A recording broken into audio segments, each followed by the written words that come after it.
Hello guys, आज हम करेंगे half life of a radio active element. इसके पहले half life of radio active element बोले तो क्या, उसके बाद में हम डेरिवेशन चालू करेंगे। डेफिनेशन क्या है?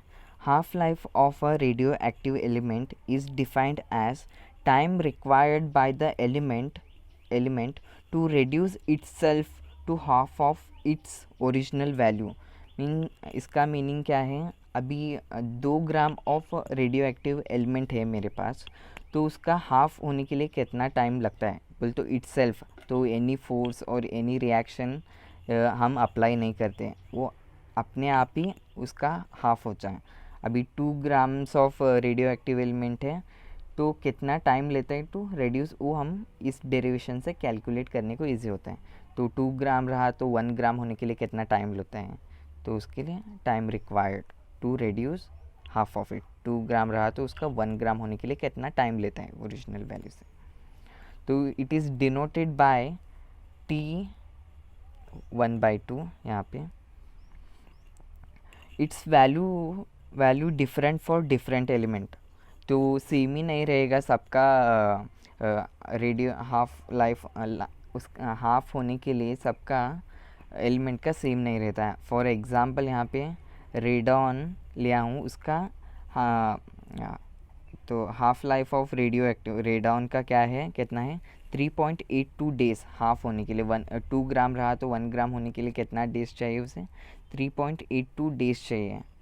मगर वैसा ही रेडियम के लिए 2 ग्राम्स रहा तो 1 ग्राम होने के लिए कितना टाइम चाहिए उसे, 1600 ईयर्स चाहिए। देखो आप यहाँ ही देख सकते हैं, तो सभी डिफरेंट रेडियो एक्टिव एलिमेंट के लिए डिफरेंट वैल्यूज़ रहेंगे।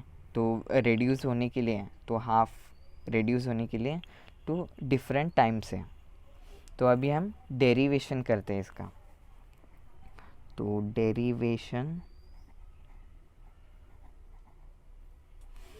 डेरिवेशन हम किससे चालू करते हैं? From radioactive from law of radioactive decay we know that. तो रेडियो एक्टिव का law of radioactive decay element का हमको डेरिवेशन वैल्यू डेराइव किया हुआ ये पता है, इक्वेशन वो यहाँ लिख के लेते हैं।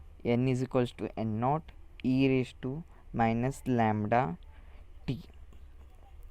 तो n बोले तो क्या है, number of nuclei at any instant. N naught is initial number of nuclei, तो lambda is constant of proportionality और कांस्टेंट डीके, यहाँ पे t टाइम है।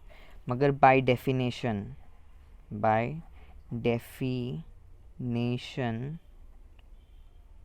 Of half life of a radio active element, तो डेफिनेशन के अनुसार क्या होगा, n इज इक्वल्स टू क्या होगा, n0/2। क्यों होगा, तो अभी हम time half time find out कर रहे हैं, तो उसका थोड़े समय और वर्ष के बाद में क्या होगा, हाफ होगा उसका। तो इनिशियल का हाफ होगा, अभी क्या फाइंड कर रहे हैं, तो t क्या होगा, t 1/2। तो अभी इसमें सब्स्टिट्यूट करेंगे, क्या आएगा, यहाँ लिख लो, substituting above values in equation 1 हमारा ये है, इसमें हम सब्स्टिट्यूट करेंगे। क्या आएगा, n का प्लेस में क्या आएगा, n0/2 is equals to n0 as it is into e raise to minus lambda into t क्या होगा, कैपिटल T 1/2। तो यहाँ पे एन नॉट कैंसिल होता है, तो 1/2 is equals to e raise to minus lambda into t raise to 1/2 आएगा। तो अभी यहाँ का नेगेटिव साइन हमको निकालना है, तो हम इसे कैसे लिख सकते हैं, ऐसे भी लिख सकते हैं। तो क्या 1/e raise to lambda into t, ये लिख सकते हैं। तो अभी यहाँ क्या करेंगे, अभी दोनों 1/1 है, तो दोनों को प्रोपोर्शनल करेंगे, तो क्या होगा 2 is equals to e raise to lambda t 1/2। 2e क्या हुआ, अभी e को निकालने के लिए क्या हम करेंगे, यहाँ पे लोगैरिथम अप्लाई करेंगे। तो इसको e को यहाँ ट्रांसफ़र किए तो क्या होगा, log 2 base e is equals to lambda into t 1/2। और इसे हम कैसे सॉल्व करेंगे, ऑलरेडी लोगैरिथम का प्रॉपर्टी आपको पता होगा, नहीं पता है तो यहाँ लिखता हूँ, देखो log b base a is equals to log b by log a, ऐसे भी लिख सकता हूँ मैं। तो अभी यहाँ क्या करता हूँ, log 2 divided by log e is equals to lambda t 1/2।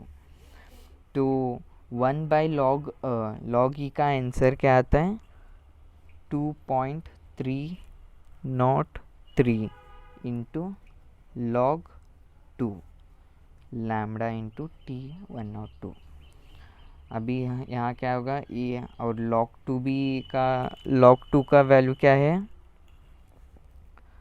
यहाँ पे ये लिख के लेता हूँ, 2.303 इंटू log 2 का वैल्यू क्या है 0.3010 is equals to lambda into t 1/2। तो इन दोनों को मल्टीप्लाई किए तो क्या आएगा answer, 0.693 is equals to lambda into t half. तो टी हाफ तो इज इक्वल्स टू क्या होगा 0.693, यहाँ पे क्या हो रहा है, मल्टीप्लाई हो रहा है, यहाँ पे आएगा तो डिवाइड होगा। तो ये रहा हमारा डेरिवेशन किसका, half life of radio active element. तो ये क्या, लैम्डा क्या है, डीके कांस्टेंट और प्रोपोर्शनैलिटी कांस्टेंट, ये रहा हमारा half life of radio active element. इससे हम कौन सा भी रेडियो एक्टिव का लाइफ टाइम फाइंड कर सकते हैं। कभी हमको क्या पता रहना चाहिए, प्रोपोर्शनैलिटी कांस्टेंट और decay constant of radio active element का पता रहा तो हम फाइंड आउट कर सकते हैं। Thank you guys.